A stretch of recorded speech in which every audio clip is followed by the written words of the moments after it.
여호와께서라는 제목을 가지고 계속해서 말씀을 나누도록 하겠습니다. 하나님을 기쁘시는 방법은 무엇일까요? 그것은 바로 하나님께서 기뻐 받으시는 예배를 드리는 것입니다. 어떻게 하면 하나님 기쁘시게 하는 예배를 드릴 수 있는가? 말씀을 통해서 함께 살펴보도록 하겠습니다. 여호와께서 누구의 제사를 받으셨는가? 가인과 아벨의 제사를 통해서 살펴보므로 큰 은혜가 임하는 복된 시간 되기를 원합니다. 여호와께서 아벨과 그의 제물은 받으셨다라고 말씀합니다.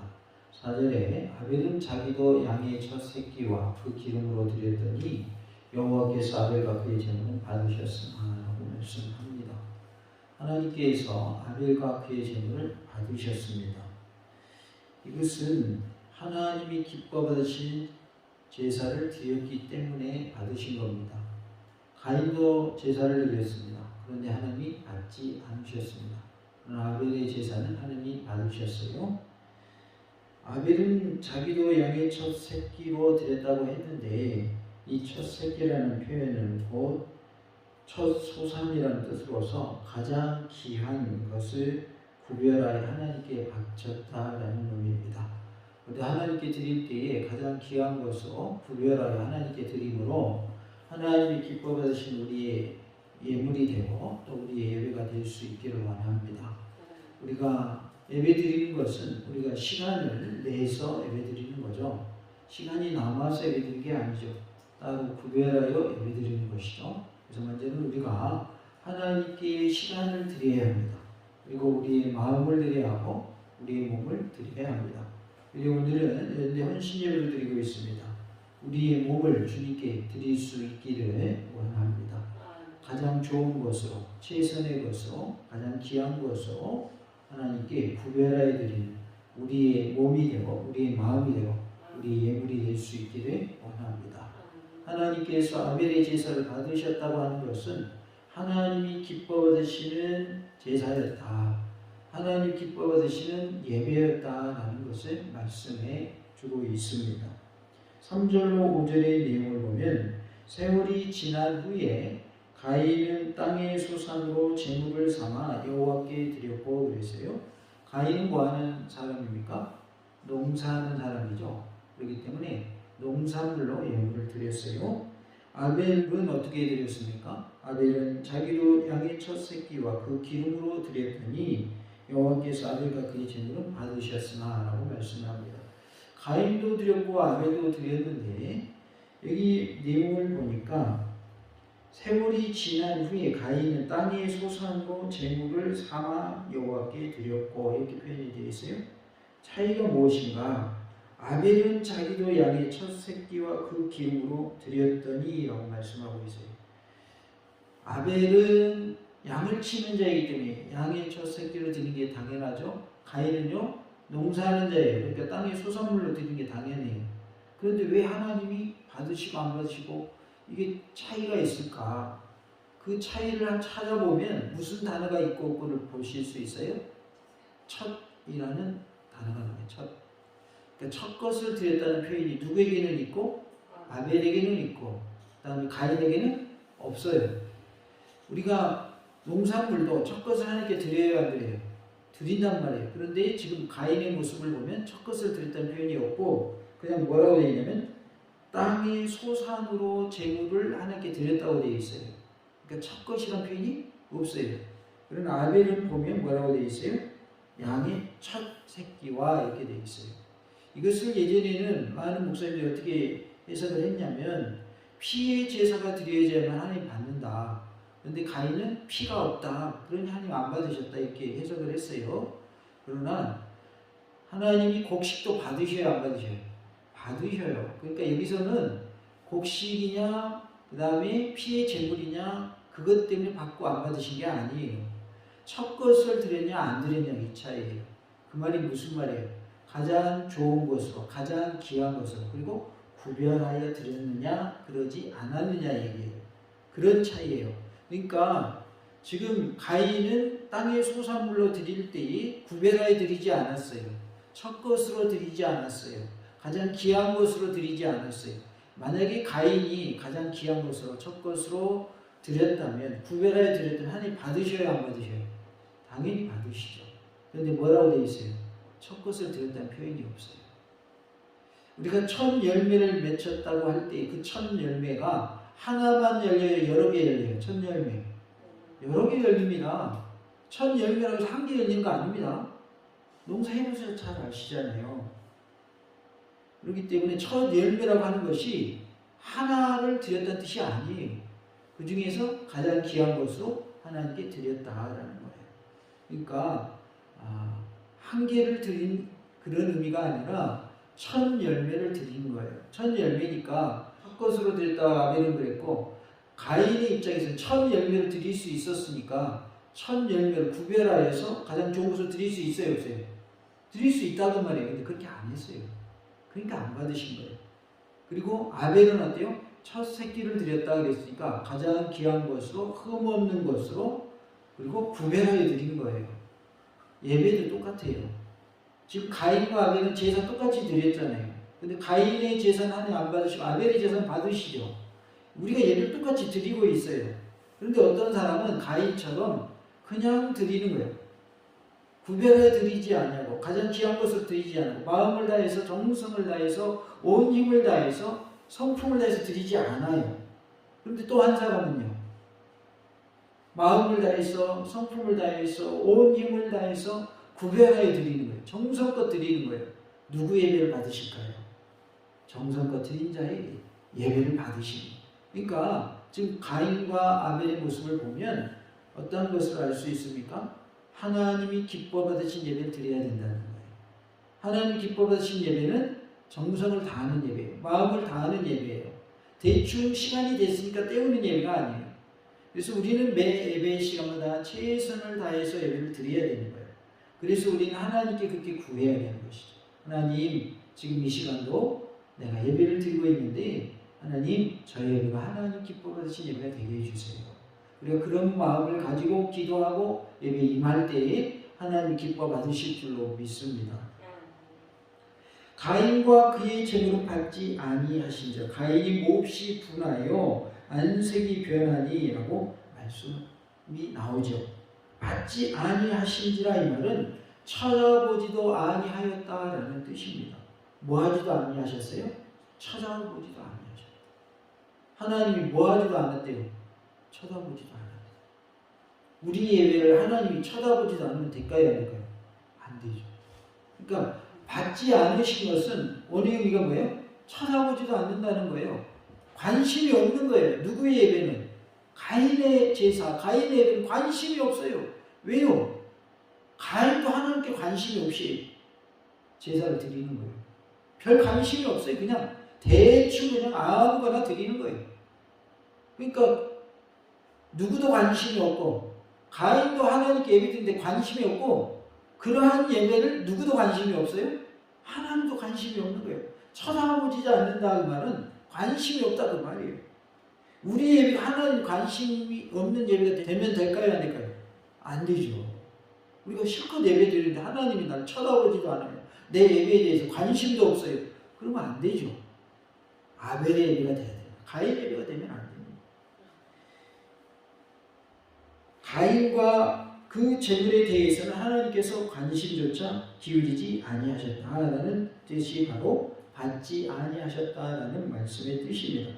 한편 본문만으로 하나님께서 어떤 방법으로 제사를 받아들이거나 혹은 거부하였는가 그것을 나타내셨는지 알 수 없으나 아마도 하늘로부터 불을 내려 아벨의 재물을 태우고 가인의 재물은 그대로 내버려 두시는 방법을 사용하셨을 것이다 라고 우리가 추측해 볼 수 있습니다. 열왕기상 18장 37절 38절에 보면 여호와여 내게 응답하소서 내게 응답하소서 이 백성에게 주 여호와는 하나님이신 것과 주는 그들의 마음을 들키심을 알게 하옵소서 하며 이에 여호와의 불이 내려서 번제물과 나무와 돌과 흙을 태우고 또 도랑의 물을 핥은지라 라는 말씀입니다. 이것은 어느 제사를 말하고 있어요? 엘리야의 제사를 말하고 있어요. 하나님께서 엘리야의 제사를 받으시죠. 엘리야가 850대 1로 싸우죠. 그런데 바알의 선지자, 아세라 선지자 그들과 싸우는데 그들은 막 몸을 막 칼로 막 상하면서 피 내면서까지 막 불 내려달라고 하지만 불이 내려야 안 내려요? 안 내리죠. 그런데 엘리야의 그 제단은 어떻게 했어요? 주위에다가 도랑을 파고 물도 갖다 부었어요. 그리고 재물에도 물을 부었어요. 그리고 하나님께 구했더니 어떻게 해요? 하늘에서 불이 내려요. 그리고 재물도 태우고 도랑의 물도 다 핥아버리고 돌도 태우고 흙도 태웠다 그랬죠. 그것을 말하고 있는데 아마도 가인과 아벨의 제사에서도 아벨의 제사는 그렇게 받으시고 가인의 제사는 하나님이 응답하지 않으셨다라고 이렇게 이제 엘리야의 그 제사 드릴 때의 모습을 통해서 우리가 추측을 해볼 수가 있습니다. 그런데 정확하게는 어떻게 받으셨다는 표현이 성경에는 나오지는 않습니다. 안색이 변하니라는 표현이 5절에 나옵니다. 누구의 안색이 변해버렸어요? 가인의 안색이 변해버립니다. 동생 건 하나님 받으셔요? 근데 자기 건 하나님 안 받으신단 말이에요. 그랬더니 자기의 안색이 변하고 말았습니다. 이것은 얼굴을 강타하다라는 뜻을 가지고 있습니다. 극심한 분노나 불만에 의해서 안면 근육이 경직된 것을 의미하고 있어요. 우리가 갑자기 마음이 상하면 얼굴이 어떻게 돼요? 부서버리는 경우가 있죠. 어떤 사람은 그걸 잘 나타내지 않고 겉으로 나타내지 않고 그냥 속으로만 생각하는 사람이 있는가 하면 어떤 사람은 어디에 다 나타나요. 얼굴이 다 나타나요. 아, 저 사람 지금 기분이 나쁘구나. 마음이 상했구나. 얼굴이 다 나타나는 사람이 있어요. 네, 사람에 따라 좀 다르긴 한데 보통의 사람들은 얼굴에 다 나타나는. 아, 이 사람 기분이 좋구나. 아니면 이 사람이 기분이 상했구나. 기분 나쁘구나. 하는 것을 알 수가 있어요. 그러나 인간관계에 있어서 기분 나쁘다고 막 표시하면 별로 인간관계를 잘 못하는 거죠. 그죠? 네. 어찌됐든 지금 누구는 안색이 변해버렸어요. 가인은 안색이 변해버렸어요. 얼굴이 경직된 거예요. 이때 우리가 알 수 있는 것은 죄인의 일반적 태도가 이러하다라는 것을 알 수가 있어요. 죄인들은 회개하면 좋은데 회개하기보다는 오히려 불만을 터뜨리는 것을 볼 수가 있습니다. 자신의 재물이 거부당한 것을 본 가인은 진심으로 잘못을 뉘우치고 회개했어야 함도 불구하고 하나님 앞에서 방자히 불만을 토로합니다. 그리하여 안색이 변하고 말았습니다. 얼굴이 경직되고 말았습니다. 내가 선을 행하면 어찌 낯을 들지 못하겠느냐라고 7절에 말씀을 합니다. 죄를 짓지 않은 자는 떳떳하게 행동할 수 있다고 하는 히브리인들의 관용어로 사용된 표현입니다. 선을 행하면 낯을 들 수 있다. 그러나 너가 선을 행하였으면 어찌 낯을 들지 못하겠느냐 이렇게 말하는 것이죠. 그래서 내가 잘했다면 왜 떳떳하지 않겠느냐라는 뜻으로서 말하는 것입니다. 역설적으로 표현한 것이죠. 너 선을 행했으면 왜 너 낯을 들지 못해? 너 떳떳하지 않으니까 얼굴 못 드는 거 아니야? 이렇게 말하고 있는 것이죠. 낯을 들지라는 표현은 얼굴을 높이다, 의기양양한 표정을 짓다라는 뜻입니다. 즉 낯을 든다는 것은 양심에 거리낌이 있다는 거예요? 양심에 거리낌이 없다는 거예요? 거리낌이 없다는 거죠. 양심에 조금 더 거리낌이 없는 상태를 낯을 들다라는 표현으로 사용을 했습니다. 우리가 부끄러운 일이 있을 때, 마음에 우리가 거리낌이 있을 때 얼굴을 잘 들 수가 있어요, 없어요? 잘 들 수가 없죠. 부끄러우면 고개가 숙여지고 또 마음이 거리끼게 되면 시선을 피하게 되죠. 회피하게 되고 또 고개를 숙이게 되죠. 그것이 이제 일반적인 우리의 모습입니다. 선을 행하지 아니하면이라고 했어요. 선을 행하지 아니하면 이 말은 잘못을 뉘우치고 선을 추구하려는 마음을 갖기는커녕 오히려 더 완악한 마음을 갖는다면 이라는 뜻입니다. 그러니까 완악한 마음을 갖는 것을 선을 행하지 아니하면이라는 말로 표현을 했습니다. 죄라는 말이 7절에 나옵니다. 이것은 빗나가다, 관역을 맞추지 못하다라는 말에서 파생된 말로서 관역을 빗나간 화살을 뭐라고 그래요? 죄라는 단어로 사용을 했습니다. 인간이 하나님의 뜻과 법을 떠나서 곁길로 나아가는 것이 곧 죄임을 일깨워주는 말씀입니다. 하나님의 법, 하나님의 뜻을 벗어나서 곁길로 가는 것, 그걸 뭐라고 해요? 죄라고 말합니다. 여기서는 죄의 화신인 사탄을 가리키는 말로 이해함이 적절하다 하겠습니다. 엎드려 있다라고 했어요. 이것은 잠복하다, 쭈그리다라는 뜻으로서 먹이를 단숨에 낚아채기 위해서 웅크리고 있는 짐승을 연상시켜 줍니다. 사자가 먹잇감이 앞에 있을 때 웅크리고 있는 모습. 그러다가 기회가 생기면 어떻게 돼요? 아주 쏜살같이 달려가지고 먹이를 잡아먹죠. 그러한 모습을 엎드려 있다라는 표현으로 말하고 있습니다. 그러니까 죄가 엎드려 있는 모습, 웅크리고 있는 모습, 잠복하고 있는 모습을 말하고 있습니다. 죄가 문에 엎드린다는 말은 사탄이 마음문, 곧 심령에 침입하여서 악으로 그를 굴복시키기 위해서 호시탐탐 노리고 있는 모습을 말하고 있습니다. 그래서 어떻게 하면 공격할까 호시탐탐 기회를 노리는 그러한 모습을 엎드려 있다라고 표현을 하고 있어요. 죄가 너를 원하나라고 7절에 말씀을 합니다. 죄가 너를 향하여 길을 쓰고 달려들려고 하나라는 뜻입니다. 길을 쓰고 달려들려고 한단 말이에요. 죄가 여기서 죄는 사탄이란 말로 우리가 갖고 생각할 수가 있어요. 그래서 사탄은 마치 우는 사자와 같아서 삼킬 것만 있으면 그 즉시로 달려든다라는 의미입니다. 베드로전서 5장 8절에 근신하라 깨어라 너희 대적 마귀가 우는 사자같이 두루다니며 삼킬 자를 찾나니 라고 말씀을 하고 있죠. 그러니까 죄가 문 앞에 엎드려 있다 이 말은 마귀가 우리를 삼키려고 호시탐탐 노리고 있다 그런 의미입니다. 너는 죄를 다스릴지니라 라고 7절에 말씀을 합니다. 외부로부터 오는 죄의 유혹뿐만 아니라 자신의 내부에서부터 일어나는 죄의 욕망을 물리치고 이겨내라는 뜻입니다. 외부의 죄의 유혹도 있지만 내 안에 마음속으로 오는 죄의 유혹도 있다는 거예요. 그 두 가지를 다 어떻게 해야 하는 거예요? 물리치라는 말이에요. 다 같이 한번 해볼까요? 너는 죄를 다스릴지니라. 우리가 뭘 다스려야 돼요? 죄를 다스려야 돼요. 그러니까 죄라고 하는 그 유혹은 누가 주는 거냐면 마귀가 주는 거예요. 죄의 유혹은 마귀가 주는 유혹을 말하고 있어요. 그러니까 죄가 우리를 유혹할 때 그것을 다스리라는 말은 마귀가 우리를 유혹할 때 그것을 다스리라는 말인 것이죠. 그래서 죄를 우리는 다스릴 수 있어야 되는데 내 힘으로 돼요 안 돼요? 죄 다스리는 거. 내 힘으로 되지 않습니다. 인간의 의지나 결단, 인내만으로는 온전히 성취할 수 없어요. 항상 성령님의 도우심을 힘입어야만 우리는 죄를 다스릴 수가 있고 마귀의 유혹을 물리칠 수가 있어요. 그래서 죄의 유혹, 마귀의 유혹을 물리치려면 성령님의 능력받아서 성령님의 도우심 받아서 우리가 물리쳐야 할 줄로 믿습니다. 마태복음 26장 41절에 시험에 들지 않게 깨어 기도하라. 마음에는 원이로되 육신이 약하도다 하시고 라고 말씀을 합니다. 겟세마네 동산에서 예수님이 제자들과 함께 기도하시는데 예수님이 기도하시다가 제자들에게 가보니까 제자들이 지금 뭐하고 있어요? 자고 있는 거예요.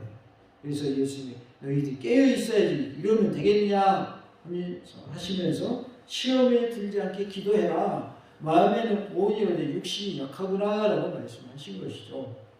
요한복음 16장 13절 그러나 진리의 성령이 오시면 그가 너희를 모든 진리 가운데로 인도하시니 그가 스스로 말하지 않고 오직 들은 것을 말하며 장래일을 너에게 알리시리라 라고 말씀합니다.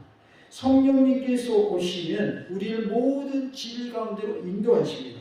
또한 우리로 하여금 들은 것을 말하며 장래일을 알려주십니다. 그래서 우리가 성령님이 임할 때 성령의 능력이 내게 임하면 우리가 하나님의 큰 일을 행하고 죄의 유혹도 마귀의 유혹도 이겨낼 수 있는 줄로 믿습니다. 그래서 우리가 성령님의 충만한 은혜를 허락해 달라고 성령님의 능력 주시고 성령님께서 나를 도와달라고 하나님께 구함으로 우리가 마귀의 유혹도 이기고 죄의 유혹도 이기는 승리의 삶이 될 수 있기를 원합니다. 같이 합시다. 성령님의 능력받고 성령님의 도움받아 마귀와 싸워 이기고 죄와 싸워 이깁시다. 우리가 성령님의 능력받고 성령님의 도우심을 받으면 죄와 싸워 이길 수 있고 마귀와 싸워 이길 수 있는 줄로 믿습니다. 우리가 그러한 삶을 살 때에 우리의 예배 또한 하나님 기뻐받아 주실 줄로 믿습니다. 8절에 보면 가인이 그의 아우에게 말하고 그들이 들에 있을 때 가인이 그의 아우 아벨을 쳐 죽이니라 라고 말씀이 나옵니다. 아우에게 야 우리 들에 가보자. 어떤 사람들이 이렇게 나와있다고 그랬죠. 들에 가자라고 하니까 같이 갔는데 거기에서 어떻게 한 거예요?